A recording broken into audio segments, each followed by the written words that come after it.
అన్నట్టు BRS party నుంచి గెలిచి అటెన్క చెయ్యి పార్టీ కండవాలు కప్పుకున్న 10కి 10 మంది ఎమ్మెల్యేలు ఇంకా బీఆర్ఎస్లోనే ఉన్నారట కాదోళ్ళ.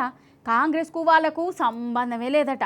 అంతెందుకు మొన్న ఎంపీ ఎలక్షన్లల్లో కాంగ్రెస్ పార్టీ తరపున నిలబడ్డ దానం నాగేందర్ సారు కూడా కాంగ్రెస్ పార్టీలా షరీక్గానే కాలేదట, బీఆర్ఎస్లోనే ఉన్నాడట. స్పీకర్ సారు గిట్ల తీర్పు చెప్పిండు. ఇక ఈ తీర్పు విన్నాక మీకేమనిపిస్తుందో అసలు? సరే ముచ్చటేందో చూడురి కదా. కడవ ఇద్దరు ఎమ్మెల్యేల మీద కూడా తీర్పు చెప్పిండోళ్ళ. మొన్నటి ఎలక్షన్లల్లా కాంగ్రెస్ పార్టీ తరపున ఎంపీగా నిలబడ్డ దానం నాగేందర్ సారు, ఇక బిడ్డను చెయ్యి పార్టీ నుంచి ఎంపీగా పోటీ చేయించిన కడియం శ్రీహరి సారు చెయ్యి పార్టీలకు పోనే పోలేదట. వాళ్ళు బీఆర్ఎస్లోనే ఉన్నారట. చెయ్యి పార్టీలు ఉన్నట్టు ఆధారాలు కూడా లేవట. అందుకే పిటిషన్ను స్పీకర్ సారు కొట్టేసి వాళ్ళు బీఆర్ఎస్ ఎమ్మెల్యేలే అని తీర్పు చెప్పిండు. అయ్యో, ఆధారాలు లేకపోవడేంది? మరి వీళ్ళు కాంగ్రెస్ కండువాలు కప్పుకునే కదా, కాంగ్రెస్ మీటింగ్లకు పోయే కదా, కాంగ్రెస్ పార్టీ తరపున ప్రచారంలో పాల్గొనే కదా, కాంగ్రెస్ పార్టీ తరపున ఎలక్షన్లలో కూడా నిలబడే కదా. గివి కాదు ఆధారాలు అని అనుకునేరు. మరి అవి ఆధారాలు కాదు కావచ్చు, లేకుంటే మన కండ్లు మనల్నే మోసం చేసినవి అయి ఉండాలి. ఇగో గిట్లనే అనుకుంటురు. మరి ఇక స్పీకర్ సార్ తీర్పు మీద రామన్న ఏమన్నాడో ఈనుర్రి. సన్మానం చేద్దాం అనుకుంటున్నాం స్పీకర్ గారికి, రాహుల్ గాంధీ గారి ఇద్దరికి బహిరంగ వేదిక మీద సన్మానం చేసి. నాకు తెలిసి భారతదేశ చరిత్రలో ఇంత అద్భుతమైన నిర్ణయం ఏ స్పీకర్ గారు తీసుకోలేదు. మా పార్టీ బీఫామ్ మీద ఎమ్మెల్యే గెలిచిండు, కాంగ్రెస్ బీఫామ్ మీద ఎంపీ కొట్లాయిండు. ఇంకేముందన్న విచారణ చేయనికే? రెండు కూడా ఎలక్షన్ కమిషన్ వెబ్సైట్లు ఉన్నాయి. ఇక అది కూడా స్పీకర్ గారు రిజెక్ట్ చేసినంటే అందుకే ఆయనకు తప్పకుండా సన్మానానికి ఆయన అర్హుడు. ఇట్లుంది పరిస్థితి ఈ దేశంలో. ప్రజలు అన్నీ చూస్తున్నారు.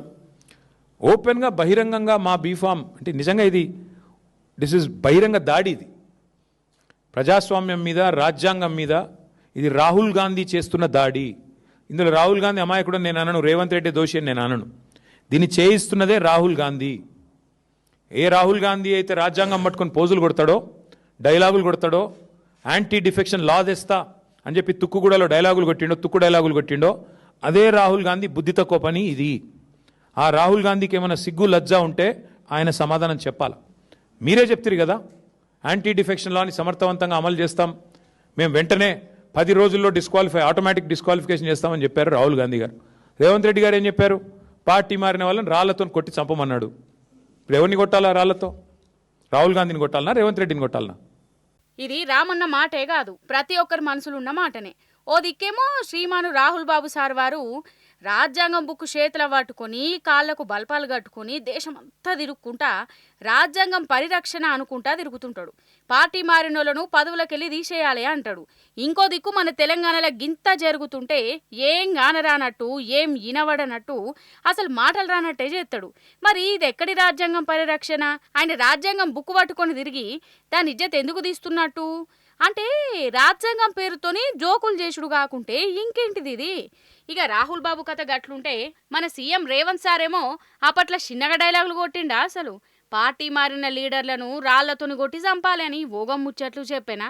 మరి ఆ జిమ్మదారి రేవంత్ సారే తీసుకుంటాడా? ఇప్పుడు గిట్లనే నిలదీత్తాండ్లు కాదు.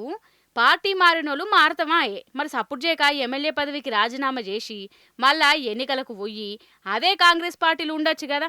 కమస్కన్ రేవంత్ సార్ అన్న వాళ్ళతోని పోటీ చేయించచ్చు కదా. అంటే మళ్ళా గెలుస్తామన్న ధైర్యం లేకనే కదా ఇప్పుడు మళ్ళా ఓట్లకు పోతే తుక్కు ఓడిపోతామని భయమేనా?